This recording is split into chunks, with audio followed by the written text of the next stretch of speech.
नमस्ते। आजको गोरखापत्र हेरौँ है त। मिति छ 2082 साल मङ्सिर 9 गते मङ्गलबार। यसको पाना पल्टाउँदा पनि देशको एउटा कस्तो निकै रोचक तर अलि जटिल तस्बिर देखिन्छ क्या। हो त। आज हामी त्यही तस्बिरलाई अलिक गहिरिएर हेर्दैछौँ। हाम्रो काम केवल समाचारको शीर्षक पढ्नु मात्रै होइन, बरु ती शीर्षकहरू पछाडि लुकेका कुराहरू, तिनीहरूको अन्तर्सम्बन्ध र भविष्यका सङ्केतहरू के छन् भनेर बुझ्ने प्रयास हो। हो, आजको सामग्रीमा त गजबको विरोधाभास छ नि। छ नि होइन। एकातिर देश चुनावको ज्वरोले तात्दैछ, राष्ट्रिय स्तरमा ठूला ठूला आर्थिक सम्झौताहरू भइरहेका छन्। अर्कोतिर सुदूरपश्चिमको एउटा जिल्लामा 114वटा स्कुल बन्द हुने अवस्थामा छन्। त्यो पनि किनभने त्यहाँ पढ्ने विद्यार्थी नै छैनन्। यो साँच्चै अचम्म लाग्दो कुरा हो। यो कसरी भइरहेको छ? आउनुहोस् यहीँबाट सुरु गरौँ न त आजको छलफल। एकदम। आजका समाचारहरूले त दुई फरक नेपालको कथा भनिरहेका छन् जस्तो लाग्छ मलाई। एउटा नेपाल जो काठमाडौँमा बसेर नीति बनाउँछ, चुनावको मिति तोक्छ, अन्तर्राष्ट्रिय सम्झौता गर्छ। अनि अर्को नेपाल जो बैतडीको कुनै गाउँमा रित्तिँदैछ र आफ्नो पहिचान जोगाउन सङ्घर्ष गरिरहेको छ। यी दुई नेपाल बीचको दूरी नबुझिकन देशको वास्तविक चित्र बुझ्न सकिँदैन होला। एकदमै सान्दर्भिक कुरा। त्यसो भए पहिले त्यही काठमाडौँमा केन्द्रित राजनीतिको कुरा गरौँ। आउँदो फागुन 21 गतेका लागि प्रतिनिधि सभाको निर्वाचन तोकिएको छ। मिति त आयो, तर के हामी साँच्चै एउटा अर्थपूर्ण चुनावका लागि तयार छौँ त? यही प्रश्नको वरिपरि गोरखापत्रले पूर्व प्रमुख निर्वाचन आयुक्त सूर्यप्रसाद श्रेष्ठसँग एउटा दमदार अन्तर्वार्ता छापेको छ। त्यो अन्तर्वार्ताले हाम्रो लोकतान्त्रिक यात्राको एउटा एकदमै महत्त्वपूर्ण अध्यायलाई सम्झाउँछ। श्रेष्ठले 2048 सालको चुनावलाई ठूलो हाँक भन्नुभएको छ। ठूलो हाँक हो, र त्यो शब्दले त्यस बेलाको अवस्थालाई ठिक वर्णन गर्छ क्या। सोच्नुस् न, 30 वर्ष लामो निर्दलीय पञ्चायती व्यवस्था भर्खरै ढलेको छ। दलहरू खुला रूपमा राजनीति गर्न त थाले, तर लोकतान्त्रिक संस्था, कानून, प्रक्रिया केही पनि बनेको छैन। मतलब शून्यबाटै सुरु गर्नु परेको थियो। लगभग त्यस्तै। मतदाता नामावलीदेखि लिएर मतपत्र छाप्ने अनि मतदान केन्द्र व्यवस्थापन गर्ने सबै काम शून्यबाट सुरु गर्नु परेको थियो। त्यो प्राविधिक चुनौती मात्रै थिएन, त्यो त एउटा मानसिकता परिवर्तनको लडाईँ पनि थियो नि। यहाँनिर मलाई एउटा कुरा जान्न मन लाग्यो। त्यो बेलाको हाँक र अहिलेका चुनौतीहरूमा के फरक पाउनुहुन्छ? अहिले त हामीसँग संरचना छ, अनुभव छ, प्रविधि छ, तैपनि हरेक चुनाव किन यति धेरै विवादित र चुनौतीपूर्ण बन्छ? एकदमै राम्रो प्रश्न हो यो। श्रेष्ठको अन्तर्वार्ताले पनि यही कुराको सङ्केत गर्छ जस्तो लाग्छ। 2048 सालको चुनौती प्रणाली बसाल्ने थियो भने अहिलेको चुनौती बसेको प्रणालीमाथि विश्वास जगाउने हो। विश्वास जगाउने हो। त्यति बेला कानून थिएन, अहिले कानूनको दुरुपयोगको डर छ। त्यति बेला स्रोत साधनको अभाव थियो, अहिले स्रोत साधनको चरम राजनीतिकरण भएको छ। त्यसैले अहिलेको चुनौती झनै जटिल छ। प्राविधिक रूपमा हामी सक्षम छौँ, तर राजनीतिक आचरण र निष्ठाको सङ्कट गहिरिँदै गएको छ। यही राजनीतिक आचरणकै कुरा गर्दा अन्तर्वार्तामा अहिले चर्को बहसमा रहेको प्रत्यक्ष निर्वाचित कार्यकारी प्रमुखको विषयमा उहाँले गम्भीर चिन्ता व्यक्त गर्नुभएको छ। उहाँको तर्क छ कि यस्तो प्रणालीले निरङ्कुश शासक जन्माउन सक्छ। यो तर्कमा दम छ। तर कतिपयले त यही व्यवस्थाले राजनीतिक अस्थिरता अन्त्य गर्छ र देश विकासको बाटोमा जान्छ पनि भन्छन् नि। के त्यो तर्कमा चाहिँ दम छैन त? त्यो प्रश्नले हाम्रो लोकतन्त्रको एउटा गहिरो दुविधालाई छुन्छ। हो, प्रत्यक्ष निर्वाचित कार्यकारीले बलियो र स्थिर सरकार दिन सक्छ भन्ने तर्क सुन्दा आकर्षक लाग्छ। तर श्रेष्ठले औल्याउनु भएको खतरा नेपालको विशिष्ट सामाजिक संरचनासँग जोडिएको छ। कसरी? हाम्रो देशमा 100 भन्दा बढी जात, जाति र भाषाभाषी छन्, होइन? यस्तो विविधतापूर्ण समाजमा एउटै व्यक्तिमाथि सम्पूर्ण कार्यकारी शक्ति केन्द्रित गर्दा के हुन्छ? उहाँको डर के हो भने यदि कुनै व्यक्ति आफ्नो जात, क्षेत्र वा समुदायको बलमा चुनिएर आयो र उसले आफूलाई राष्ट्रको नभई केवल आफ्नो समूहको नेता ठान्यो भने त्यसले राष्ट्रिय एकतालाई नै खण्डित गर्न सक्छ।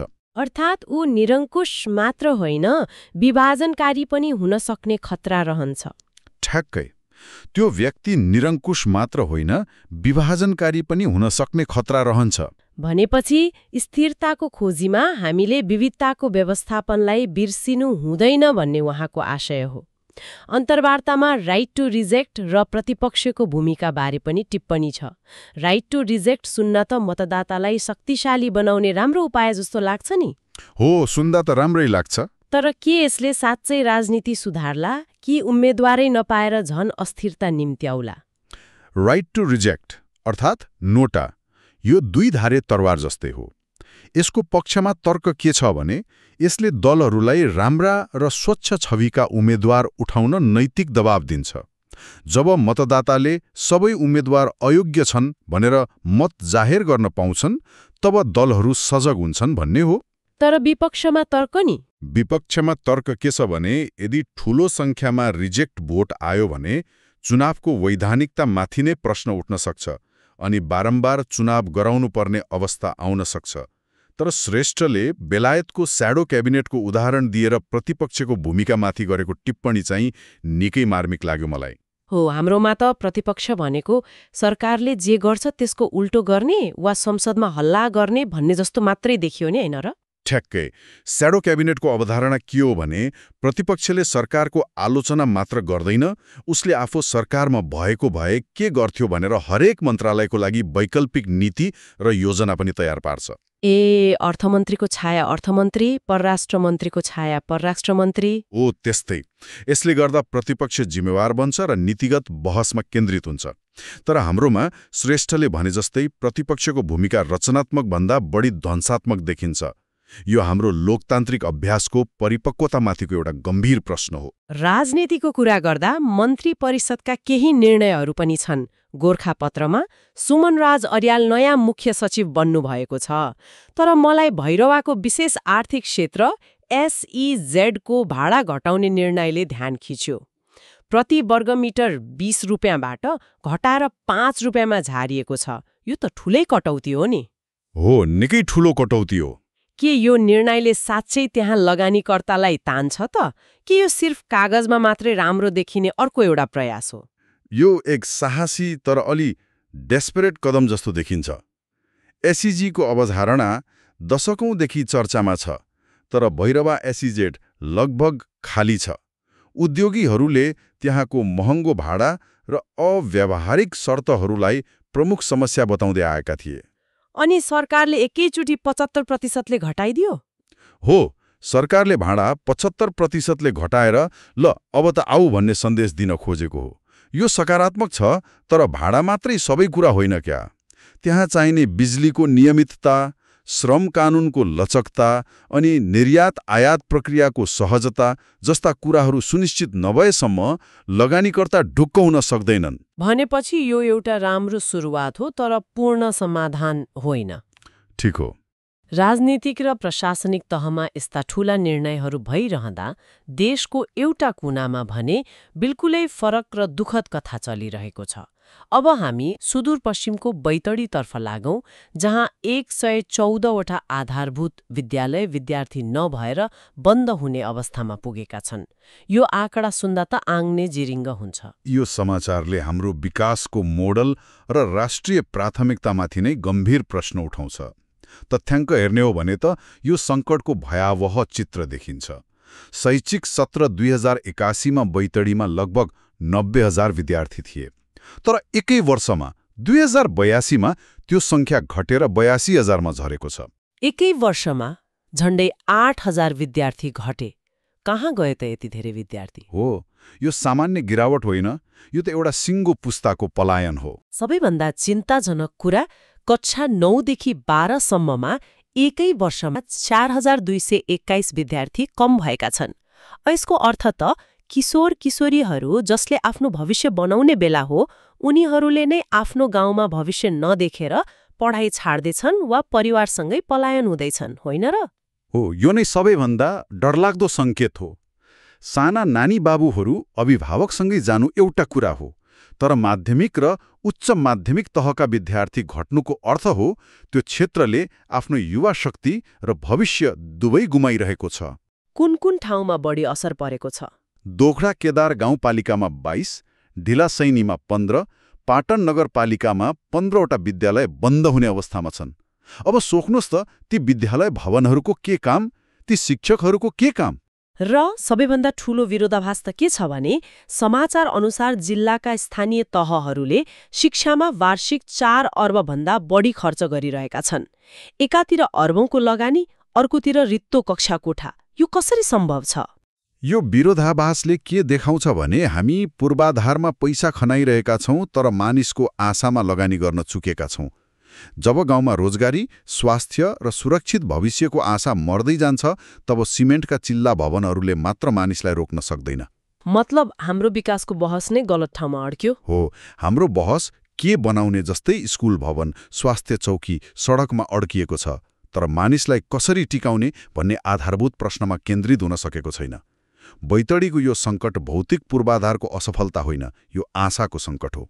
त्यसो भए समाधान के त? पैसा खन्याएर पनि भएन, पूर्वाधार बनाएर पनि भएन भने त्यो आशा कसरी जगाउने? यसको लागि टुक्रे समाधानले काम गर्दैन। हामीले विकासलाई हेर्ने दृष्टिकोण नै बदल्नुपर्छ। कृषिमा आधारित स्थानीय अर्थतन्त्रलाई कसरी आधुनिक र नाफामूलक बनाउने, स्थानीय स्रोत र सिपमा आधारित साना उद्योगहरू कसरी खोल्ने, भारत पलायन हुनुको विकल्प गाउँमै कसरी सिर्जना गर्ने। जबसम्म विकासको मोडलले मानिसको जीविकासँग आफूलाई जोड्दैन तबसम्म लगानी बालुवामा पानी खन्याए जस्तै हुनेछ। एकदम। बैतडीको यो निराशाजनक तस्बिर हेर्दै राष्ट्रिय स्तरमा भने केही आशा लाग्दा आर्थिक पहलहरू पनि भएका छन्। सायद यस्तै पहलले भविष्यमा बैतडी जस्ता ठाउँको कथा बदल्न सक्ला कि। नेपालले भारत र बङ्गलादेशमा विद्युत निर्यात गर्न अन्तर्देशीय प्रसारण लाइन निर्माणका लागि महत्त्वपूर्ण सम्झौता गरेको छ। हो, यो एउटा रणनीतिक छलाङ हो। यसले नेपालको पानीलाई बिजुली बनाएर बेच्ने सपनालाई साकार पार्न एउटा बलियो आधार दिन्छ। सम्झौताको प्राविधिक पक्ष पनि निकै रोचक छ नि। कस्तो छ? प्रसारण लाइन निर्माणका लागि 2वटा संयुक्त कम्पनी बन्नेछन्। भारतमा बन्ने खण्डमा भारतको पावर ग्रिडको बहुमत मतलब 51% र नेपाल विद्युत प्राधिकरणको 49% शेयर रहनेछ। अनि नेपालमा बन्ने खण्डमा? ठिक उल्टो। नेपालमा बन्ने खण्डमा प्राधिकरणको बहुमत 51% र पावर ग्रिडको 49% हुनेछ। यो 49-51 को शेयर संरचनाले केही विशेष रणनीतिक अर्थ राख्छ? किन दुवैतिर बराबर वा कुनै एउटाको पूर्ण स्वामित्व गरिएन? यसले साझा स्वामित्व, साझा जिम्मेवारीको सिद्धान्तलाई स्थापित गर्छ। आफ्नो भूमिमा बन्ने संरचनामा आफ्नो देशको कम्पनीको बहुमत हुनुले सार्वभौमिकता र नियन्त्रणको भावना दिन्छ। अर्को देशको पनि शेयर हुनाले उसले परियोजनालाई अपनत्व लिन्छ र सञ्चालनमा सहयोग गर्छ। मतलब एक किसिमको चेक एन्ड ब्यालेन्सको व्यवस्था जस्तो भयो। हो, जसले परियोजनाको दीर्घकालीन सुरक्षा सुनिश्चित गर्छ। आर्थिक क्षेत्रकै अर्को समाचार छ। नेपाल धितोपत्र बोर्ड सेबोनले मार्जिन कारोबार सुविधा सम्बन्धी निर्देशिकाको मस्यौदा सार्वजनिक गरेको छ। यो मार्जिन कारोबार भन्ने शब्द सुन्न अलि जटिल र प्राविधिक लाग्छ। यसले सामान्य लगानीकर्तालाई साँच्चै कसरी असर गर्छ? सरल भाषामा भन्दा मार्जिन कारोबार भनेको धितोपत्र दलाल मतलब ब्रोकरबाट ऋण लिएर शेयर किन्नु हो। ऋण लिएर शेयर किन्ने? ओहो, हरो तपाईसँग 50,000 रुपैयाँ छ तर तपाईँ 1 लाखको शेयर किन्न चाहनुहुन्छ। तपाईँले आफ्नो 50,000 राख्नुहुन्छ र बाँकी 50,000 ब्रोकरले तपाईँलाई ऋण दिन्छ। यसले तपाईँको लगानी क्षमतालाई दोब्बर बनाइदिन्छ। यसले त थोरै पुँजी भएकालाई पनि ठूलो कारोबार गर्ने अवसर दिने भयो। अवसर त दिन्छ, तर यहाँ एउटा ठूलो तर छ। त्यो तर के हो? जोखिमको कुरा हो? हो, ठ्याक्कै। नाफाको सम्भावना जति ठूलो छ, नोक्सानको जोखिम पनि त्यति नै ठूलो हुन्छ। तपाईँले किनेको शेयरको मूल्य बढ्यो भने तपाईँले ठूलो नाफा कमाउनुहुन्छ, तर मूल्य घट्यो भने तपाईँको आफ्नो लगानी त डुब्छ नै, ब्रोकरको ऋण पनि तिर्नुपर्ने हुन्छ। ओहो, यो त निकै जोखिमपूर्ण रहेछ। त्यसैले सेबोनले मसौदामा कडा शर्तहरू राखेको छ, जस्तै राम्रा, बलिया र लगातार नाफा कमाएका कम्पनीको शेयरमा मात्र यो सुविधा दिने र ब्रोकर कम्पनीको पनि पुँजी कम्तीमा 20 करोड हुनुपर्ने। यी शर्तहरूले जोखिमलाई केही हदसम्म नियन्त्रण गर्ने प्रयास गरेका छन्। शेयर बजारको यो उथलपुथल र बर्गर धर्दै जमिनमा मानिसको स्वास्थ्यमा पनि उस्तै उथलपुथल देखिएको छ। कञ्चनपुरमा डेङ्गु र स्क्रब टाइफसको संक्रमण बढ्दो क्रममा रहेको समाचार छ। यो त लगभग हरेक वर्षको कथा जस्तै भइसक्यो। हो, तर हरेक वर्षको कथा भए पनि तथ्याङ्कले हामीले पाठ सिकिरहेका छैनौँ भन्ने देखाउँछ। आर्थिक वर्ष 2080-81मा 306 जनामा देखिएको स्क्रब टाइफसको संक्रमण यो वर्ष बढेर 415 पुगेको छ। यो वृद्धि त चिन्ताजनक छ नि। गत वर्ष डेङ्गुबाट 2 जनाको मृत्यु भएको घटनाले यी रोगहरूलाई सामान्य रूपमा लिनु हुँदैन भन्ने स्पष्ट पार्छ। हरेक वर्ष यस्तै समाचार आउँछ, संक्रमण बढ्छ, केही मानिसको ज्यान जान्छ अनि फेरि सबैले बिर्सिन्छन्। के हाम्रो जनस्वास्थ्य प्रणालीले यस्ता कीटजन्य रोगको चक्रलाई तोड्न कहिले नसक्ने हो? के हाम्रो प्राथमिकतामै पर्दैन? यो प्राथमिकता र रोकथामको दृष्टिकोणसँग जोडिएको छ। हाम्रो स्वास्थ्य प्रणाली धेरै हदसम्म उपचारात्मक छ, रोकथाममुखी छैन। अर्थात् रोग लागिसकेपछि मात्रै उपचार खोज्ने। रोग लाग्न नदिन, लामखुट्टेको वासस्थान नष्ट गर्ने, जनचेतना फैलाउने जस्ता काममा निरन्तरता हुँदैन। जबसम्म हामी खोज र नष्ट गर अभियानलाई मौसमी रूपमा नभई वर्षैभरि निरन्तरता दिँदैनौँ, तबसम्म यो चक्र तोड्न गाह्रो छ। आजको अन्तिम तर निकै मार्मिक प्रसङ्गतर्फ लागौं। यो पनि बैतडीकै कथा हो। त्यहाँ आधुनिक बिजुली मिल आएपछि परम्परागत पानी घट्टहरू लोप हुँदै गएका छन्। यो त विकासको स्वाभाविक प्रक्रिया जस्तो लाग्न सक्छ, तर यसले एउटा जीवनशैली नै मेटाइरहेको छ। यो केवल एउटा प्रविधिको ठाउँमा अर्को प्रविधि आउनु मात्रै होइन। समाचारमा स्थानीय कृष्णबहादुर विष्ट र प्रेमबहादुर चन्दको अनुभव छ। उहाँहरू भन्नुहुन्छ, बिजुली मिलको पिठो तातो र बेस्वादिलो हुन्छ, तर घट्टमा पिसेको पिठो चिसो, मिठो र पोसिलो हुन्छ। स्वादमा पनि फरक पर्ने रहेछ। हो, यो भनाइमा स्वादको मात्र कुरा छैन, एउटा पुरानो जीवन पद्धतिप्रतिको लगाव र ज्ञान छ। मलाई मेरो हजुरबाले घट्टमा पिसेको पिठोको रोटीको स्वाद अझै याद छ। त्यो स्वादमा एउटा मिठास मात्र होइन, एउटा पुरै संस्कृति थियो क्या। मतलब पानी घट्ट अन्न पिस्ने मसिन मात्रै थिएन, यो त गाउँको सामाजिक चौतारी पनि थियो, होइन त? बिल्कुल। मानिसहरू अन्न पिस्न जाँदा घण्टौं पालो खुर्थे। त्यही बेला गाउँभरिको खबर आदान प्रदान हुन्थ्यो, सुख दुःखका कुरा हुन्थे। यो गरिब र सीमान्तकृत समुदायका लागि आय आर्जनको स्रोत पनि थियो। आधुनिक मेलले समय बचायो, तर सामाजिक अन्तर्क्रिया खोस्यो। हो, समय बचायो, सुविधा दियो, तर त्यसले गाउँको सामाजिक अन्तर्क्रिया, परम्परागत स्वाद र एउटा सानो अर्थतन्त्र पनि खोसेर लग्यो। यो एउटा पानी घट्टलको मात्र कथा होइन, यो हाम्रो पहिचान र आधुनिकता बीचको द्वन्द्वको कथा हो। हामीले विकासको नाममा के पायौँ र के गुमायौँ भन्ने गम्भीर प्रश्न हो यो। आजको छलफललाई बीट मार्ने बेला भएको छ। साँच्चै आजका समाचारहरूले देशको एउटा बहुआयामिक र विरोधाभासपूर्ण तस्विर देखाए। एकातिर निर्वाचन, अन्तर्देशीय ऊर्जा व्यापार र वित्तीय बजारको आधुनिकीकरण जस्ता ठूला सपना र महत्वाकांक्षा छन्। अनि अर्कोतिर बसाइसराईले रितिएका बैतडीका विद्यालय र लोप हुँदै गएका पानीघट्ट जस्ता जमिनका तीता यथार्थहरू छन्। हो, र आजका यी सबै समाचारहरूले हामीलाई एउटा आधारभूत प्रश्न सोध्न बाध्य बनाउँछन्।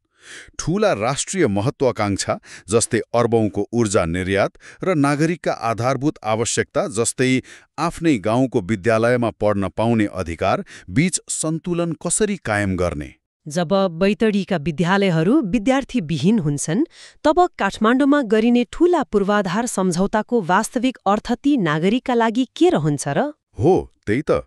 विकासको यो मोडलले साँच्चै कसका लागि र केका लागि काम गरिरहेको छ? सायद अबको हाम्रो बहस यही प्रश्नको उत्तर खोज्नमा केन्द्रित हुनुपर्छ।